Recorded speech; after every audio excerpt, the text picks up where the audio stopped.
So take a little journey with me. Take a little mountain climbing journey with me, if you would. Step into my shoes. You know, because when you first start out mountain climbing, it's a lot like speaking. You're lower on the mountain, and the trails are well-defined. You can see them, and a lot of people have done that. Like keynoting, we're talking about going beyond the keynote. When you're keynoting, that's been done before. Lots of people are keynoters. There are lots of really clear paths to doing that. And if you come to a fork in the road, the trail isn't clear and you're not sure you're going the right way, there's usually a really big blaze painted on a tree to say you're on the right path. But then, as you get higher in elevation, the trees start to go away. And there are not nearly as many, maybe some scrub brush bushes, but then they're gone altogether, and you don't have any at all. There's also no trail for you to follow, because when you get high up, you're on rock in most cases.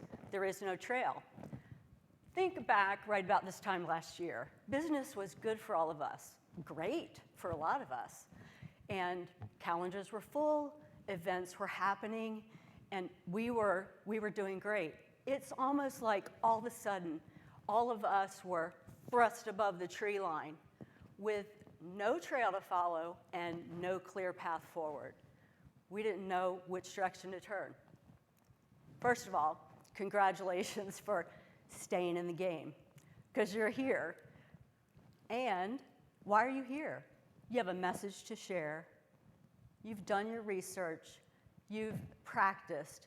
You've given a bazillion speeches, and all of a sudden, that's not enough. Somebody changed the rules of the game. So now you're just trying to find a path forward and find a way to put one foot in front of the other.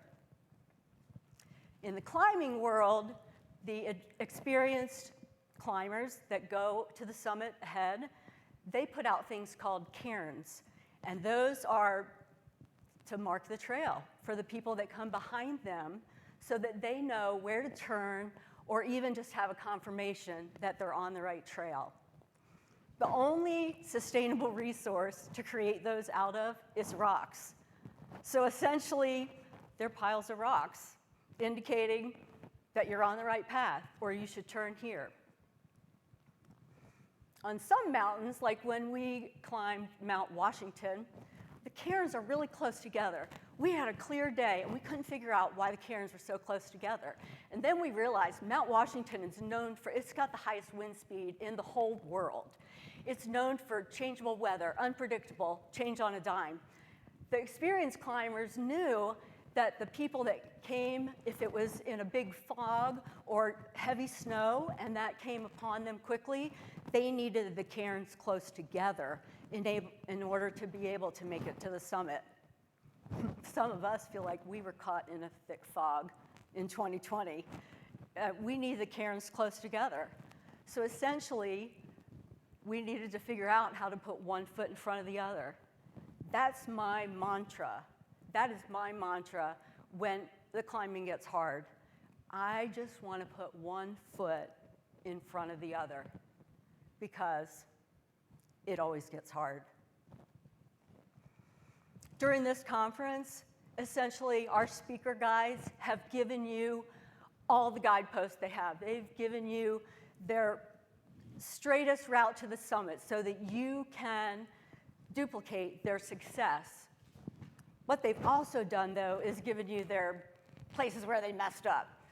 They made a mistake, they veered off and maybe had to come back in and didn't take the straightest route. And they've done that in hopes that you won't do that. Take their experience and apply it. Don't go the same route they did. The truth is that our speaker guides have given you the best piles of rocks they've got. Some of you might think they have rocks in their heads, but that's in a good way. That's only in a good way. So today and tomorrow, this conference won't be any different. Do me a favor. Please don't let this be another conference where you leave, you label your notes, and you put them on a bookshelf to gather dust. I have two thoughts to leave you with. First, really consider from all this information, what's resonating with you? What are you feeling drawn to? What next step are you going to take?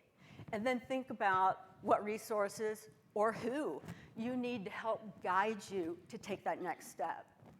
The second thing is to consider your personal self. You know, acknowledge what has happened over the last year and the disruption that all of us experienced. What do you need to give yourself the energy and the stamina to take the next step and stay in the game and put one foot in front of the other? This is a picture from the top of the crater on Mount Kilimanjaro. And I'm going to get emotional, but my hope is that all of us are going to see the sunrise together, not from above the horizon, but from above the clouds. So, thanks. Thanks.